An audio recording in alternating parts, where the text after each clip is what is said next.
Welcome to chapter 10, section 7, called Vectors. This is for Integrated Math 2 or IM2. So just a few things off the top here, just to go over the front screen. The first thing you'll see is your due date. I don't see that here on the teacher preview, but you will see it on your student screen. The second thing is the number of attempts. You always have unlimited attempts on homework, tests, and quizzes. Number of questions just tells you how many are on this particular assignment. Grading policy is best score. So whichever attempt is the best one is one to keep, and partial credit's enabled. So if you answer one of 6 questions correctly, you get credit for that one question, as well as within a problem, if there's more than one answer, you can also get partial credit within the problem. Down here it says, please remember once you start your homework, you must finish it before you can work on anything else. That means when I click start, down in the bottom right corner, I will see a submit assignment button. That is how I finish my assignments, is by clicking that button. What it means by you can't work on anything else is that the system is going to lock all of your other assignments and even your resources until you click submit assignment. What it's trying to do is keep this attempt open, because some institutions limit attempts. We do not limit attempts. You have unlimited, so you do not need to keep it open. So you can click submit assignment as many times as you would like. It will save your place, so if you've already worked on a problem and click check and you got a little green check mark, it will know where you left off, and that's where you will pick back up on your next attempt. So don't worry about that part. Make sure you click submit assignment so you don't get locked out of everything. That's one big reason. The second big reason to click submit assignment is so that it affects the gradebook. So you can see the effect it's making on the gradebook, and your teacher can see the effect it's making on the gradebook. Until you click that button, your account's basically frozen. Okay. So over here on the side, we always have these 3 tools. We have explanation, example, and message center. So explanation tells you you're going to lose your question attempt because it's going to give you the solution to this question. So it's not going to give you the solution and then let you come type it in. Example is going to show you an example of something very similar to what you're looking at. So we're going to start looking at vectors. You know, that's what the section is called. So this is called the component form of a vector. When we have it like this, they're not quite parentheses, they're a little bit pointy, right? It's not quite that. So we can see that it's a little different. We call that the component form. And it has to do actually with the distance formula a little bit, and I'll explain that a little bit more off to the side here, because they don't fully explain the whole distance formula here to you. But they do show you kind of the idea of how you would solve this problem if you wanted to find the magnitude of a vector. And I'm actually going to draw off to the side here. Oh, sorry, hear an alarm going off in the background. A vector, and show you kind of the labels of it so you can see what I'm talking about with all of these terms. So once you look through this and you're kind of happy with this explanation, you can close it. Or sorry, example, you can open another one. You can also message your teacher directly from the screen. It attaches a picture so we know where to come help you. All right, so really quick off to the side here, I'm going to draw a vector. So here's a vector. It's an arrow. That's what we picture for a vector. And it has a tail, so it's kind of like where it's starting from. We have the head, that's where the arrow is. The direction is, which direction is it going? So this is the direction. So we have direction, and then magnitude, and I'm going to try to draw that little fancy bracket here, is basically the length. That's what we're asking when we say what's the magnitude. And so I have on the notes pages, if you have them in front of you, I have that silly little cartoon character Vector from Despicable Me, because I think that's hilarious. He actually gives the definition of vector in the movie. So it's a mathematical term, a quantity represented by an arrow with both direction and magnitude. So I really like that little cartoon because they actually define vector in there, and that's his name. So this is just the idea of a vector. That's all it is. It's an arrow, it has direction, and it has a length, a magnitude. In component form, when I'm given like this one, this is component form, so I'm given 0 and 5, well, we can look at that as A and B, like this, okay? So here's the component form. Well, what this actually represents is the difference in the x values. Oop, I'm going to flip those for whatever reason, just bothering me. Because it should be x2 minus x1, comma, y2 minus y1. Hopefully this looks familiar, because we use this all the time. We use this in the distance formula. We use this in the slope formula. we subtract the x's and the y coordinates all the time. So that's exactly what we're doing here. Is it's actually the distance formula. They're immediately giving you the two pieces. So instead of x2 minus x1, they're not giving you the separate coordinates here. They're just telling you that the difference is a, and the difference for the y's is b. So we're just being given the value instead of having to do the subtraction for these pieces. And so we take these two pieces and we take the square root of them, just like we would in the distance formula. So the distance formula equals x2 minus x1 squared plus y2 minus y1 squared. So this is the basic distance formula. Well, when I'm doing the component form, I'm going to say v, and it's the absolute value of v, equals, because it's a distance, so we want it to be positive. So we're going to take the square root of the difference of the a, or the difference of the x's, which is a, squared, plus the difference of the y's squared, which is b. So we're just applying the distance formula in a slightly different way. That is all we're doing here. So in this case, a is 0 and b is 5. I'm going to take the square root there, right? So the absolute value would be the square root of 25. And the reason I want to pay attention to the absolute value is that technically, if I take the square root, it's going to be 5. So hopefully we recognize the square root of 25 is 5, because 5 times 5 is 25. And that's what I'm asking when I say what's the square root. What number was multiplied by itself to get to this number, 25? Well, that would be 5.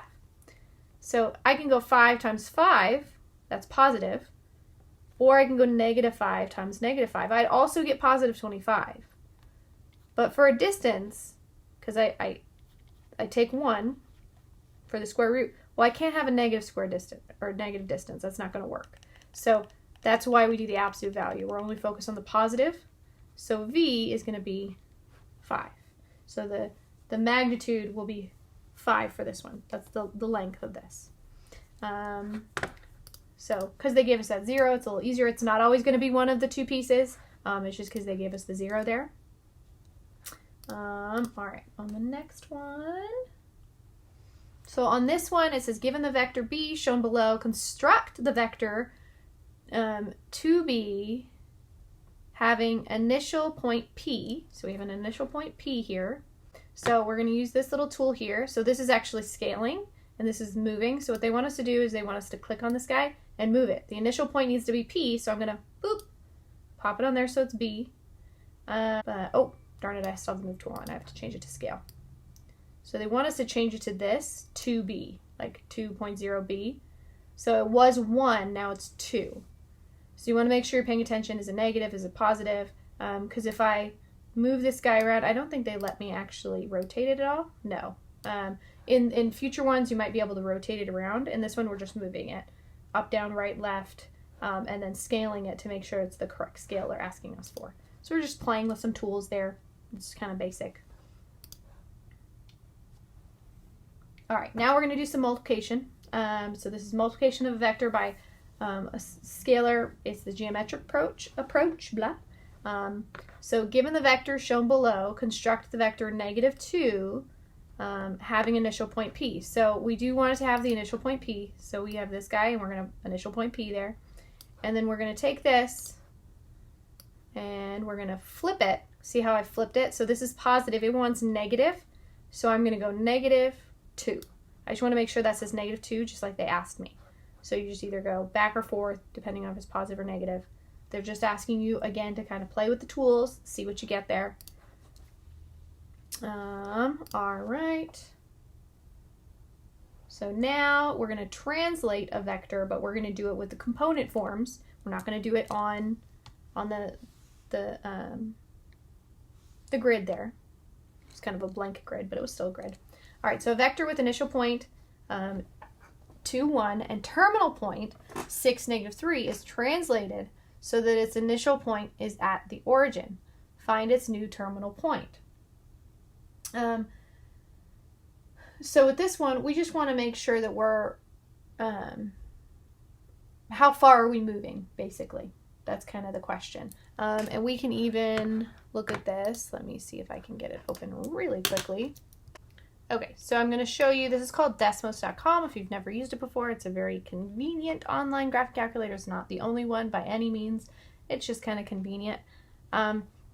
So with this one, I can just type in some of my points here, just so that I can visualize them. You can do this on paper too if you wanted to. It's just a nice way to see it. So I can see this is my initial point. And then they also gave me the terminal point, which is 6, -3, and I do need to make sure I put the parentheses around it or it won't know that you want a point. So make sure that you're paying attention to the parentheses here. So this is my initial point, this is my terminal point, and then they moved my initial point. Let's see, can I, oh, settings, that's where I go. Do I have to type it in first and then it'll let me change the color? So it moved to 0, 0. Oops, where'd my other 0 go? Like that. And oh, it doesn't let me change a whole lot. I guess I'll go with purple, red to purple. I don't know if that's really all that helpful, but for whatever reason, red to purple. So what they're asking is, what will the terminal point be if we moved? So if we're moving, we're translating a vector. We have to translate both the initial point and the terminal point exactly the same. So you know, you can think of these terms: initial, like where did we start; terminal, where did we end. So it's just, you know, more kind of beginning and end type terms. So with this one, if I moved down 1, 2, and I moved it over to the left 1, 2, 3, 4, I'd have to do the exact same thing on the terminal. So it's going to move over exactly the same. So I'm going to go 1, 2, 1, 2, 3, 4. So this is going to be my new terminal point, which is going to be 4, -4. And that's all they're asking me to do. It's just, how would I move to make sure that it's the same? Oh, there's too many spaces here. That's weird. Because I put a comma in, that's why. -4. So they're just making sure that you understand it's like any other object. If you move it over and down, you have to move both pieces over and down, or you'd completely change the arrow if you only moved one. They can't both, you know, the terminal end's not going to necessarily stay, it's going to scooch over. And you can think of this too as like, if you've ever watched a movie where there's a plane or, you know, skydive or anything like that, and they say, you're off course. Well, what they're looking at is the vector. So they're actually looking at, you know, where are you pointing right now? Are you pointing in the correct place? And they want to change the vector. Because when you're off course, your entire line changes. Maybe you started here and you were going to this direction and somehow you got scooted over. Well, now you're still probably going in the same direction, but you're off course. You need to correct, right? So that's kind of the idea that they're looking at. They're actually looking at the vectors there. Okay, let's keep moving here. Don't think we need this guy open anymore, so I'm going to minimize that. Okay. So now we're going to look at vector addition and scalar multiplication in component form. So we're given the vectors m has -7, -9. Remember, this is the difference in the x and the difference in the y's. So it's just giving us that distance already between x and y. And then n, same deal. We have the difference in the x's and the difference in the y's. So that's all component form means. It's just kind of reduced for us already. So now we're going to find -5m and m minus n. So really, when you're doing this, you're quite literally just making sure you match up the x's and the y's. Or with this one, if I have -7, -9 in component form like this, I'm going to do the exact same thing that I would normally do if I'm multiplying by 5 on this side. Well, all of this is going to get multiplied by 5 as well. I have to do the same thing kind of to both sides, right? Or it's -5, sorry. So I would have -5m equals -7 times -5. Well, that's going to be 35. And -9 times -5 is going to be 45, like that. So I just multiply both pieces by that -5. So I have 35 and 45. And then we go down here. So now when I'm doing the subtraction, I have m minus n. So I have m minus, so this is m minus n, like this. And I'm going to be a little silly and stack them. because if I stack them, my x's and y are already lined up.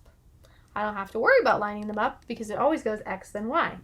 So if I just subtract straight down and I say -9 minus 5, because I'm subtracting, so don't forget to subtract, that's -14. -7 minus 3, that's -10. So this is my new component form here if I subtract these two, -10 and -14. All right. And the last problem here, we have linear combinations of vectors, again in component form. So we're given, it'd help if I clicked continue. Oh, it hasn't come up yet. Darn it. See if we can get it to reload, and I'll go to problem number 6 there. So if you had to leave the screen like I just did, it doesn't save it for teachers, but for a student, it would have saved it. It wouldn't have just deleted all that. It's just not as nice that the teacher's here. I would have to redo all of that. Okay, so this one, we're just looking at combinations, meaning that we're going to do kind of both multiplication and addition subtraction. Okay, so we're just doing two things at once. So now I have vector A and B, and they're asking me to find -3A minus minus 2B. So I have A equals, oops, why did I do -6, comma 6, I don't know why I did -6, like that. And then I have B, which is 2 and -3, like that. And then for A, they're asking me to multiply by -3, right, on both sides. So I'm going to end up with 5 times -3, which is -15, and 6 times -3, which is -18. For B, I know it says -2, but remember that minus actually belongs to the 2. It really means -2. So they're asking me to multiply by -2. Like that. So really what I'm going to rewrite this as is -3A plus -2B. I'm actually like separating that -2 out so that I can multiply it over here. So now I have -2 times 2 is -4, and -2 times -3 is 6. Like that. So what I want to do, because remember I kind of separated that negative out, so I'm going to go ahead and add straight down. I'm not going to subtract again. That would be applying the negative twice since I multiplied it in here. If I didn't want to multiply the negative in, I could have left it minus and just multiplied everything by 2, because that would have given me a +4 and a -6. So subtracting would have, changed those negatives. So just make sure you're paying attention. If you apply the negative in the multiplication, don't apply it again with subtraction. All right, so we have -15 plus -4, that's -19. And -18 plus 6 is going to be -12. So this is my new component form here. -12. Check. All right, so that was section 7. I will see you in section 8.